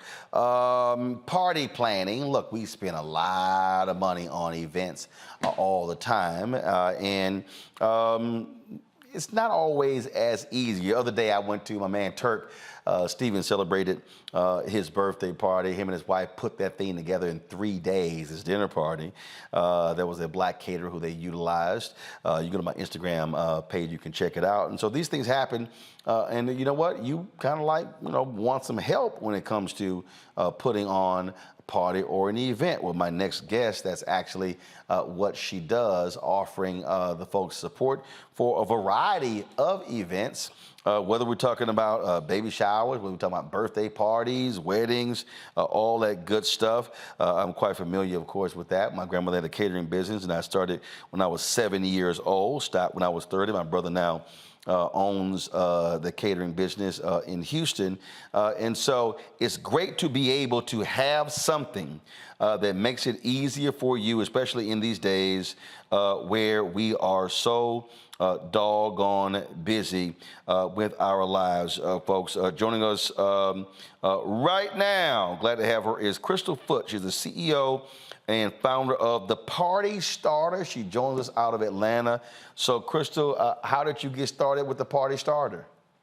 Hi, Roland. Thank you for having me. Well, I got started because one day I was planning a party for my daughter's 5th birthday, and I had pregnancy brain. I was pregnant with my second child, and I totally forgot all of the vendors I needed to have a successful party. And I figured, you know what? I think other people might be struggling as well, even if they don't have, pregnancy brain. So I decided to create the Party Starter to really be consultative and help people during the planning party process. And so, what do you offer? Is it again just a one-stop shop of various vendors, or do you actually help folks with the planning of their events? It's a one-stop shop platform. So you go on there and there is a checklist that you complete. And based on what type of event you have, we want to make sure that we have all subcategories for that person that's using the platform. So there's everything from entertainment to floral arrangements to even transportation. And then from there, that user can also request quotes from vendors in their local area or virtually. And then after they receive the quotes from those vendors, then they can book them right on the platform. And that way they don't have to worry about any type of money transacted during their event. They can relax and have a great time. That's all good. Questions from the panel? Let's see here. Well, we know Robert, if it's a gun party, he'll be happy to call somebody. Rebecca, I'll start with you. Thanks so much for coming on the show tonight. So you said that this is virtual, but it's also all across the country as well. So for example, my daddy still lives in Omaha, Nebraska. So if I wanted to plan his 75th birthday party, could I use this platform to do so? And then also as a follow-up, how do you source which vendors that you invite to submit proposals?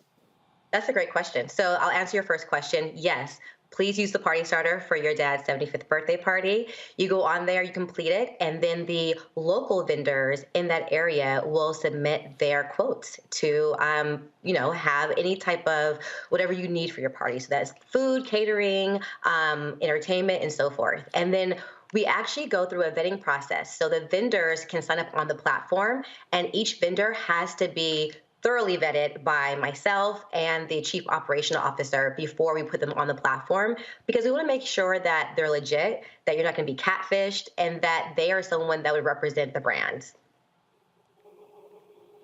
Kelly. Sure. So tying into the previous question as far as vetting, given the most current Supreme Court case regarding, vendors not wanting to give wedding cakes to gay people, even though gay people have never asked this person for a wedding cake. Can you go into a little bit about what exactly I'm shaking my head too, sis. Like it's a mess.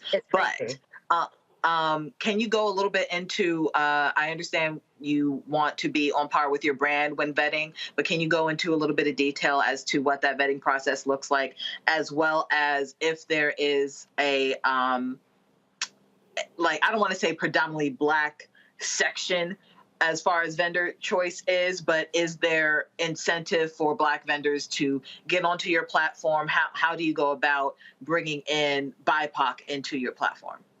Yeah, so we love inclusivity, diversity. That's what our country is. Regardless of what's happening right now, unfortunately, with SCOTUS and so forth. So we want to make sure that we have vendors of all backgrounds, LGBTQ+, African-American minority-owned businesses, Hispanic-owned businesses, veterans as well. And so we reach out to these vendors. We also attend different types of events to make sure that they are aware of the Party Starter and that we embrace them and their services, their solutions for having an amazing event. And that is how we vet, as well as also promote on the website. We highlight minority-owned businesses. So as a person is going through their selection process, they can can see that that company that they want to have is Black owned. They can see that that company is also LGBTQ plus owned as well. And we want to make sure that our users understand that it's beautiful to have a diverse set of vendors for their party, because honestly, having those fresh perspectives, having, amazing food and just different backgrounds help you create an amazing experience for your friends and family is incredible. I don't want to have a party where people sound like me, look like me, do exactly what I do. That's boring. I want to have something fresh and new. People from all backgrounds help me out for my party. And then also catering, that's really important. That's a cultural thing. I need to make sure that I have amazing caterers for my party that are going to please my guests. And for my parties in particular, I make sure that I have Black caterers. And so that's really important to highlight that. For my friends who are Hispanic, they want to have Hispanic caterers to make sure they make those dishes that their abuela makes for them, something really sentimental. And so it's just really a huge focus of our platform.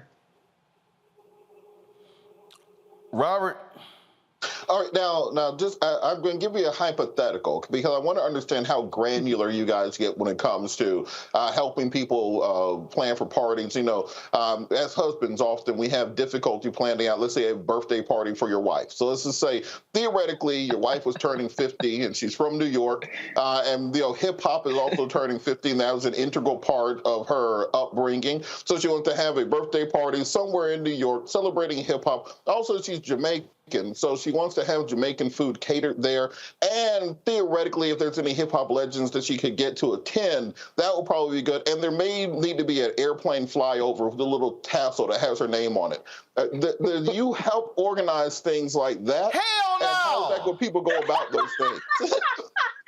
You know what? She deserves it, though. On the platform, you can put in whatever you want. And if we have a vendor for that, then you will get that for your wife's 50th birthday party. The airplane, too, because the plane is very important. It needs to fly from White Plains Airport across Westchester, and it needs to go right past her high school and also past that broad from high school's house. So I need to have a very specific flight plan for it. 100%. Provide all those details. We have a description box for every subcategory for those vendors. So you put in all those amazing, unique details you just told me, and then we can definitely find vendors for you if they're not already on that platform. Okay, and then also, so can all the party favors be robin's egg blue? Apparently that's the thing. Robin's egg blue and silver. Is that a thing you can put in? It is. The only thing with the platform, though, we can't tell our clients, our customers, when we think that the things they have going on for the party might not really look well. So if you want to have a robin blue egg, don't blame it on us if it turns out not really, aligning with your hip hop theme. I'm just saying. Men don't know what the hell robin's egg blue is. We only know these because women tell us. I don't know. It's blue or green or something. If you follow directions, the key to a happy marriage, think very little, follow directions, listen, and execute. Yes, you're a very smart man. You're going to be married for a very long time. So if you want all those, you should also get a party planner on the Party Starter to help you execute all those and make sure that they look right. So with the egg, with hip hop, with the plane, it's a lot going on there. But if that's what your wife wants, then give that to her. She deserves it. I mentioned this is the second of the birthday parties. The first one is a cruise from Spain to France to Italy. Hell no, Robert, we done. Robert, take your ass to the app. Take your ass to the app and type all them damn questions in. We ain't doing all that. Take your ass to the app. Go do some work.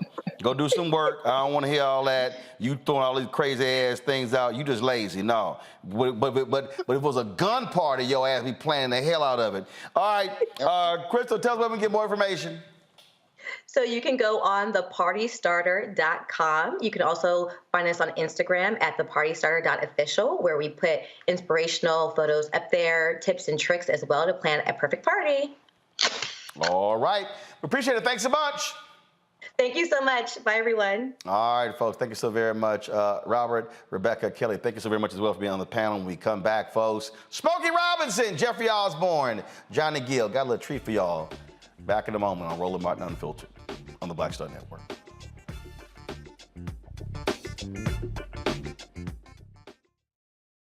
My early days on the road, I learned, well, first of all, as a musician, I studied not only piano, but I was also drummer and percussion. I was all city percussion as well. So I was one of the best in the city on percussion. There you go. Also studied trumpet, cello, violin, and bass, and any other instrument I could get my hand on. And with that study, I learned again what was for me. I learned what it meant to do what the instruments in the orchestra meant to each other in the relationships. Right. So that prepared me to be a leader.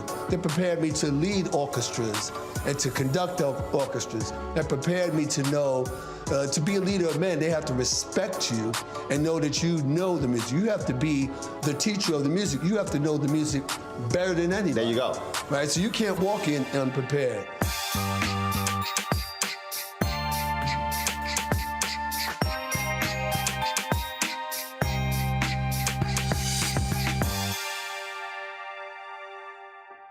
Up next on The Frequency with me, Dee Barnes. She's known as the Angela Davis of hip-hop. Monet Smith, better known as Medusa, the gangsta goddess, the undisputed queen of West Coast underground hip-hop. Pop locking is really what indoctrinated me in hip-hop. I don't even think I realized it was hip-hop at that time. Right. You know, it was a happening. It was a moment of release. We're going to be getting into her career, knowing her whole story, and breaking down all the elements of hip-hop. This week on The Frequency, only on the Black Star Network. Hey, what's up, y'all? I'm Devon Franklin. It is always a pleasure to be in the house. You are watching Roland Martin Unfiltered. Stay right here.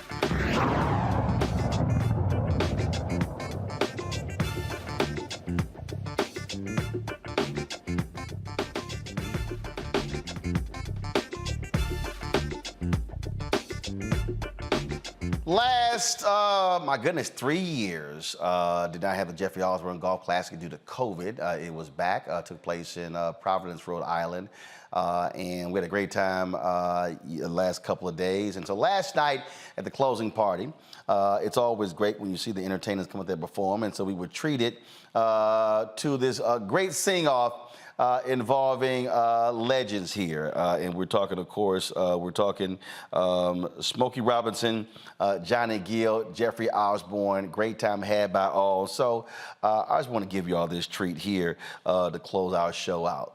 Here we go. Almost, 40 singers? When something open?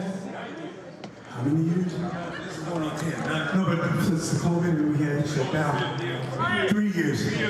Let me say this, you guys, because it is important while we have everyone in this room that we understand something, that God is still on the throne, and we are so blessed.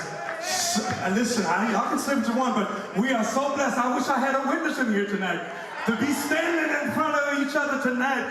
God is truly still on the throne. He's covered us with his blood, but there's been so many people that didn't make it through this COVID that is no longer here, but yet we're still standing. And I think we should give God a big round of applause tonight.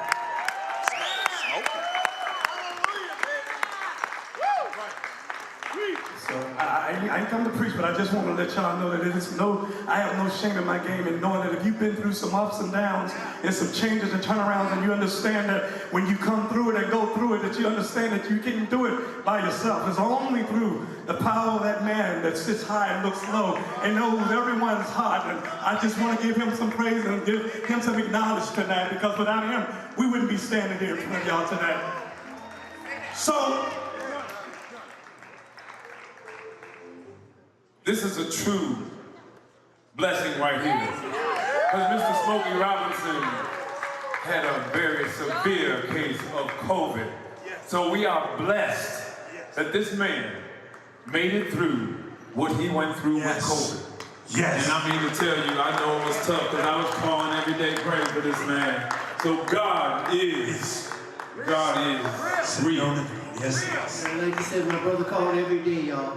Every day. Yeah. I love him. Now, Uncle, before we introduce you, because everybody knows who you are, but we're going to still do that anyway. I asked him a few weeks ago, we were playing golf, and I said to him, one of the songs came on, and I said to him, Uncle, let me ask you a question. I said, when you just ride along or you go to different places and you hear all these songs that you've written, I looked at him and I said, do you just ever stop for a minute and go, damn, I wrote the hell out of this song. Damn, I'm a man. I said, if I was him and God had given me that gift and talent with that pen, y'all couldn't tell me nothing. As a matter of fact, I want to tell you, but one of the greatest, not only just an entertainer, but just one of the greatest human beings on the planet. And do you know, my 40 years of being in this business, my greatest reward is having people like Uncle Smokey and people like Jeffery Osborne, who has been a part of my life and an inspiration to me. So, y'all, before we get ready to give it up, and let's give Uncle a big round of applause, and let's celebrate him like we've never celebrated before, because he's so deserving. Give it up for my Uncle Smokey Robinson! This is one of the greatest songs ever written by y'all, and everybody on the earth knows this song. I got sunshine on a cloudy day. All right now. It's cold outside. I want to make. Yes, I am. I can you say what can make me feel this way? My girl, my girl, my girl. Oh, my girl, my girl. I got so much peace in me. I got a sweet song, and the birds in the tree. Well, now,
Wait a minute, not you too?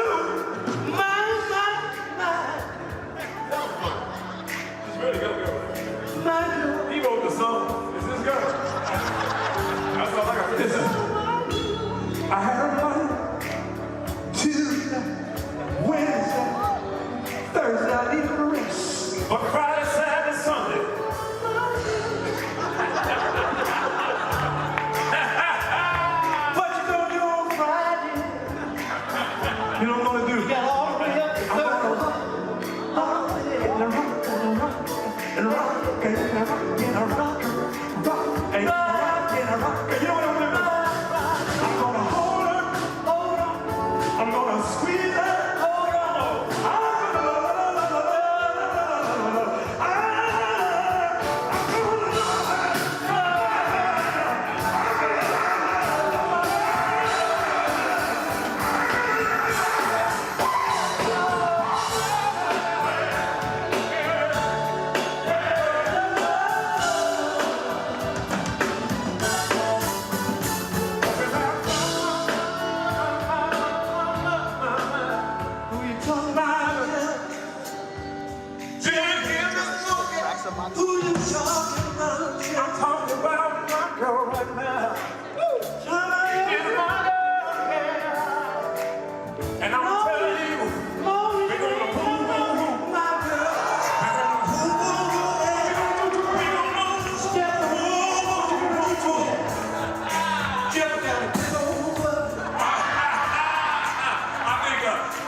I told you.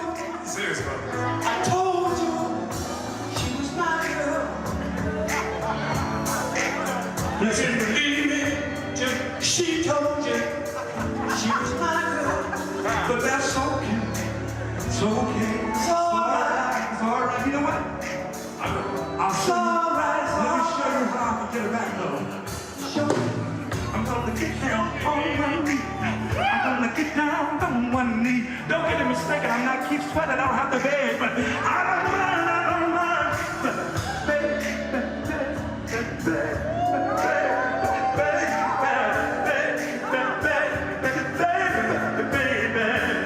said I need a brother show, said I owe you. Said I don't brother show me down here. I know it's over here, but I just want to tell you.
hope y'all enjoyed that for the Jeffery Osborne classic. Smokey Robinson, the greatest songwriter ever. Come on, E!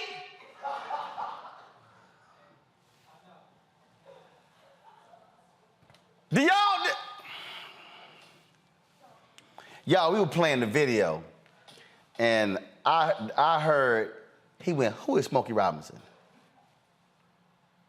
Let me tell y'all something. I'm about to institute a black quiz for every future potential employee. They gonna have to, your black card is in review status right now. You gonna have to it's in review status, Kamani. First of all, your goddamn name is Kamani. And you got the blackest name in this whole office. You got the black, he talking about I was born in 1998. I'm like, I know shit before I was born. Y'all, he ain't know who Smokey Robinson was. He ain't know. So Kamani got some homework. Kamani got to go watch the Motown documentary on, yo, you got Showtime? Oh, don't worry about it. You don't worry about it. It's all right. We got Apple TV and Roku in here. Your ass gonna watch that damn Motown documentary with Smokey Robinson and Berry Gordy. Then you gonna watch that. Then I'm bringing in tomorrow the DVD, the Blu-ray. First of all, you got a DVD player, a Blu-ray player? See, that's that bullshit right there. Okay, I'm gonna bring in the Funk Brothers. That's the sound behind Motown. You ain't never heard of Funk Brothers? You never heard of Funk Brothers? You ever heard of Temptations? Well, shit, thank goodness. He heard of somebody from Motown. The Funk Brothers. Without funk, you ain't got none of the hip hop today. It's the Funk Hey, y'all, I'm letting y'all know. You got some homework. HR, I'm putting his ass on probation. His black card is in review status. It's in review status. Kamani got some homework. Lord have mercy. Woo! He didn't know who Smokey Robinson was. Man, I tell y'all right now, the future of black America is grim. Whoo, Lord. Okay, let me go, y'all. Let me go. Do you know who Berry Gordy is? Shit, well, thank goodness. You know who Berry Gordy's partner was at Motown, right? Smokey Robinson!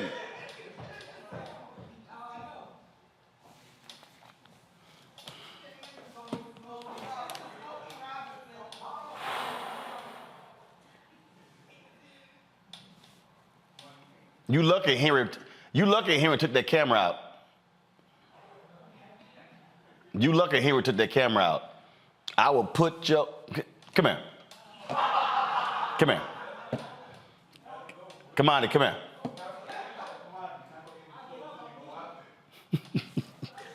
He didn't know who Smokey Robinson was. Y'all, he got some homework to do. Lord have mercy. If I brought Smokey Robinson on the show, he wouldn't know who the hell he was. He'd be like, how you doing? How can I help you? All right, y'all, we gotta go. Support the Black Star Network. Oh, by the way, here's the deal. Go to the app. Go to the app. You need to go to the app and watch the damn Smokey Robinson interview.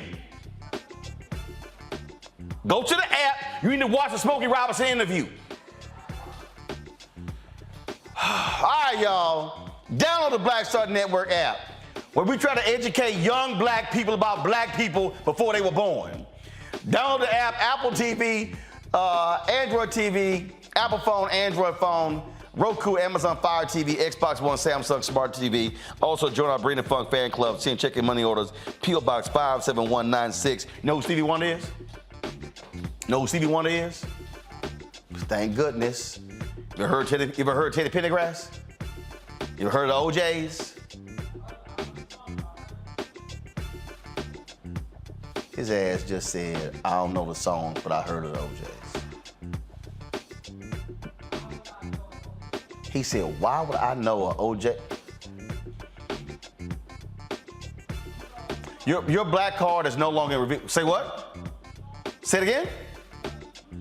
I know a Future song. I know Megan's song. You got the wrong one, player. You got the wrong one. Come on in. Come on in. Come on in. You don't want this smoke. You don't want this smoke. You don't want this smoke. J. Cole, you don't want this smoke. Come on in.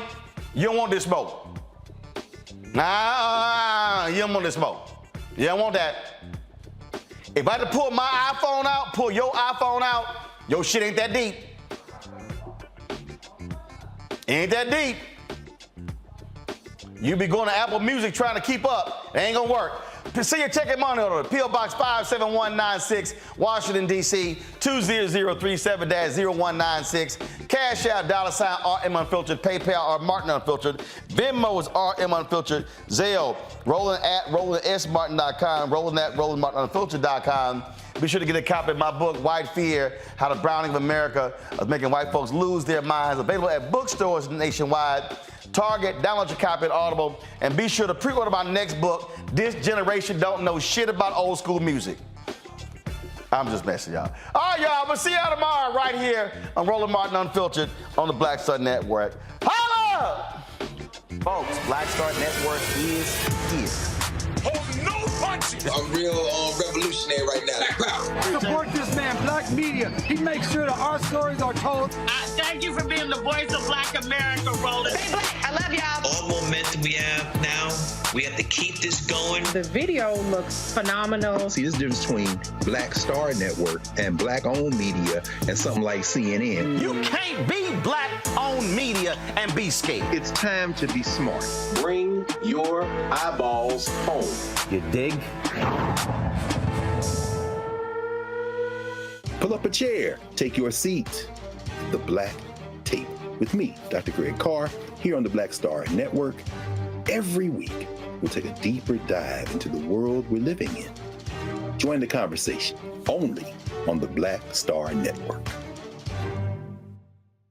Hi, I'm Dr. Jackie Hood Martin, and I have a question for you. Ever feel as if your life is teetering and the weight and pressure of the world is consistently on your shoulders? Well, let me tell you, living a balanced life isn't easy. Join me each Tuesday on Black Star Network for A Balanced Life with Dr. Jackie. We're all impacted by the culture, whether we know it or not. From politics to music and entertainment, it's a huge part of our lives, and we're going to talk about it every day right here on The Culture with me, Faraji Muhammad, only on the Black Star Network. I'm Deborah Owens, America's Wealth Coach, and my new show, Get Wealthy, focuses on the things that your financial advisor and bank isn't telling you, but you absolutely need to know. So watch Get Wealthy on the Black Star Network.